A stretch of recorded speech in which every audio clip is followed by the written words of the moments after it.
Let's find the slope-intercept form of the line that passes through these 2 points, -3, 1, 4, and -13. Now, as soon as I see this, as soon as I say write the equation of a line, as soon as I see that, here's what I'm thinking. I am thinking I've got 2 forms for this. I've got y equals mx plus b, and I've got y minus y1 equals m times x minus x1. All right, that's what I think of. As soon as I see this, as soon as I see write the equation of a line, this is what I'm thinking. All right, so that's what's going on in my head. Now, the first one I go to is this one. That's the easiest form to use, right? All you need is 2 numbers. You need m and b. Now, I look up here. Here's the information we have. We don't have m and we don't have b. So if I don't have those directly, I'm just going to go right to this form right here. So here's what I'm going to do. I'm going to use y minus y1 equals m times x minus x1. So if I'm going to use this form, here's what I need. I need m, right? What do you need? You need m, you need an x1 and a y1. So I need m, I need x1, and I need y1. Now, I don't have m. What I've got, though, is 2 points. And I know I can find the slope of a line that given 2 points, so I can't get it directly, but I have to work a little bit to get it. Slope formula, y2 minus y1 over x2 minus x1. Now, y2 minus y1, x2 minus x1. Look over at what we're given. 2 points. As I look left to right, and I just look left to right. And when I look left to right, here's what I see. This is the first x that I see, so that's x1. This is the first y I see, y1. This is the second x I see, and this is the second y I see. So I'm going to claim that x1 is -3, and y1 is 1. In fact, why don't I just put that down here, because I need that anyway. So I'm just going to write that down there. So x1 is -3, y1 is 1. Now, let's finish off m. m, let's just compute. So we are going to get, I'll just do it right here. This says, take the second y, subtract the first y. So the second y, follow it up here, is a -13. The first y is a 1. So second minus first, -13 minus 1. Now in the denominator, the bottom, we've got the second x minus the first x. Now the second x is a 4. The first x is -3. So 4 minus, be careful with the negatives, -3. So the top is a -14 and the bottom is 4 plus 3. So how about -14 over 7? Well, that's a -2. That's nice. So now I've got what I need. I have m, I've got x1, and I've got y1. So let's just substitute those numbers into this form right here. So I'm going to write that form over here. Get a little bit closer here. Y minus y1 equals m times x minus x1.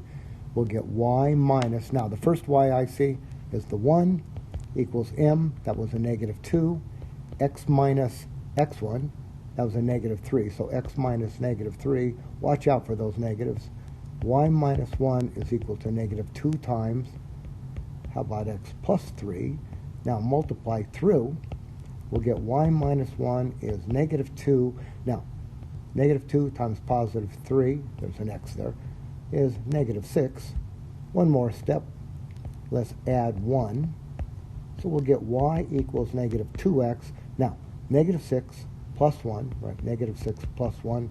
How about y equals -2x minus 5? And I can tell what everything is here. Here's the slope, -2, and here is the y value of the y-intercept. So this line crosses at -5. So we don't have to do this, but if we were to graph it, the line would cross down here at -5, slope of -2. So I'd go over 1, down 2, I'd have another point, connect them with a line.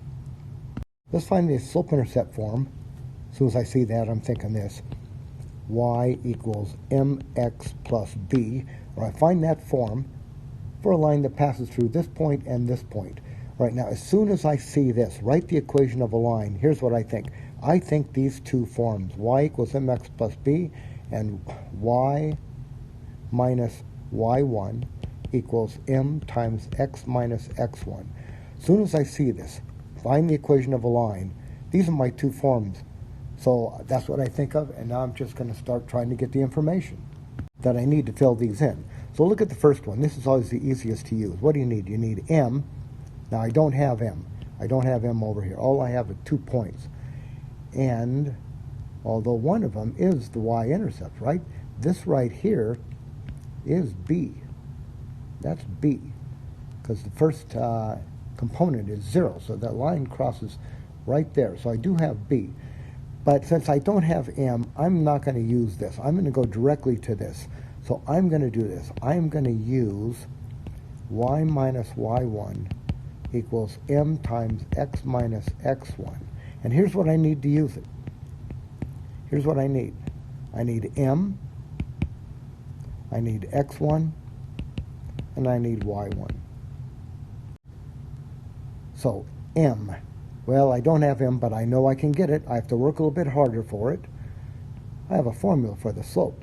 y2 minus y1 over x2 minus x1. Now let's label. I've got 2 points up here. How about if I just let this be the first point, this be the second point, and then this would be my x1, the first x that I see. This would be y1, the first y I see. This is x2, the second x I see. This is y2, the second y I see. Then I'm going to substitute these values down here. Oh, now look, we just identified x1 and x1 and y1. What did we say they were? x1 is 0, y1 is negative 9, right? The first x is 0, the first y is negative 9. So let's put those down here. 0, oh, let's not do that. 0 and negative 9. Now, come back up to the slope and let's put these numbers in. So we will get, just going to carry that slope formula, the second y minus the first y. Now the second y is negative 4. The first y is negative 9. A lot of negative numbers here, so just be careful. We'll get negative 4 minus negative 9 over the x's. So what do we get? Second x, 7, minus the first x, 0. So we'll get 7 minus 0. So what do we get? In the top we get 4 plus 9 all over 7, which is 5, 5 over 7. So I've got the slope, I've got x1, and I've got y1. Let's substitute into this form right here. I'll rewrite that form up at the top. So this will give us y minus y1, m times x minus x1, and substituting we'll get y minus y1. Now y1 we decided was at negative 9 equals m, which is 5/7. X minus x1, but that's a 0. So I get y plus 9 equals 5/7 x.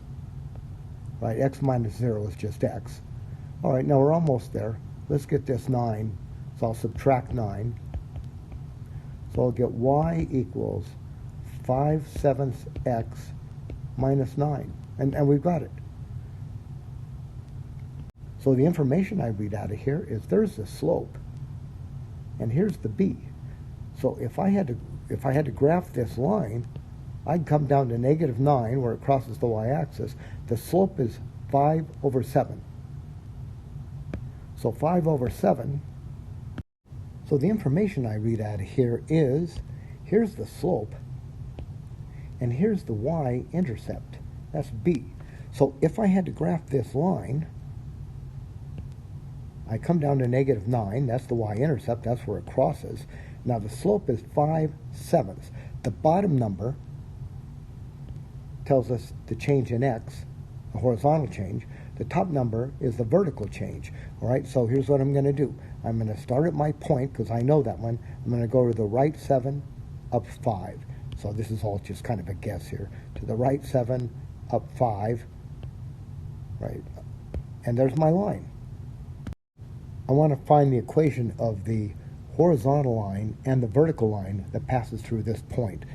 So here's what I'm thinking. If I'm thinking in terms of pictures, I got a point. I'm over 4/9 and up 7. All right, so you don't have to get it exact. We're just trying to get a feel for it. Here's the horizontal line. Oh, you know what? I think I'll do it like this. Here's the horizontal line. Here's the vertical line. Now, I know something about horizontal and vertical lines. Horizontal lines look like this. Y equals something. Vertical lines look like this. X equals something. So now all you have to do is look at this. Where does this horizontal line, where does that horizontal line cut through the y-axis? How far up is, what's the y value? Well, it's cutting through the y-axis. That y value is 7. So I'm going to put a 7 in there. And what about the vertical line? Now the vertical line, that's passing through this point, and what's the x value? The x value here, you just follow it down, the x value is 4/9. Now I'm given some information here that I've got a linear function, h. All right, so h is the name of the function. Now here's what I know. H of 5 is negative 8. Now here's what that means to me. If I put a 5 into the function, I get out a negative 8. All right, so there's a point. Then over here, if I put negative 3 into the function, I get out a 16. So that gives me these points. All right, it's just kind of a fun way to write that with the h's. Okay, now I'm given 2 points. I can find the equation of a line given 2 points, and then what I could do is I could use that equation to find out what happens if I put in positive 3. So the first thing up, let's get the equation. All right, so I'm going to get the equation. What is that? Get the equation. Now, get the equation of a line. There's 2 things I think of right away. These 2 forms, y equals mx plus b, and y minus y1 equals m times x minus x1. As soon as I see that, I think of those 2 forms. That being, find the equation. Now, the first one I always go for is this. Can I just get this one easily? Do I know m? Do I know b? I have 2 points. I don't have the slope, and neither one of these is the y-intercept. The y-intercept, remember, always looks like this. I'll do it top right. Keep it out of the way. The y-intercept is 0, because you're not left or right, and then some number. All right, so I don't have any of these. So I'm just going to go automatically to this form right here. So let's use y minus y1 equals m times the quantity x minus x1. And to use this form, here's what we need. We need m, okay? We need m, we need the slope, we need an x1, and we need a y1. Now, I don't have the slope, but I do have 2 points. So I can use the slope formula, which is right here, second y minus first y over second x minus first x. Now, let's get the y's. All right, so I look up here, and if I just go left to right, the first x I see, I'm going to mark these down. The first x I see is that one. The first y I see is that one. The second x I see is that negative 3. The second y I see is that 16. Now, since I have those already, why don't I just put this right down here? All right, so I have x1 is the 5, y1 is that negative 8. Now, let's substitute these values right here down here into our slope formula. we will get, I'm just going to write it horizontally here, second y minus first y. Second minus first. Be careful with the negative. So we'll get 16 minus negative 8. Did I get it right? Second y, 16 minus negative 8. Got it? Okay, and in the denominator, I want the second x minus the first x.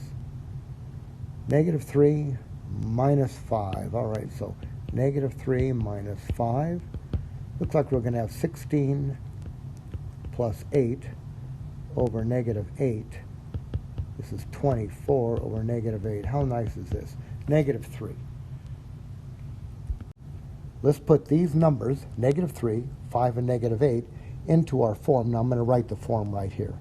Y minus y1 equals m times x minus x1. So we'll get y minus, now the y1 we decided was that negative 8. Equals m, which is negative 3, that's what we computed, times the quantity x minus x1. Now x1 was the first x that we saw, that was a 5. All right, let's simplify. We'll get y minus negative 8 is y plus 8 equals, now multiply through, we'll get negative 3x, and then negative 3 times negative 5 is plus 15. One more.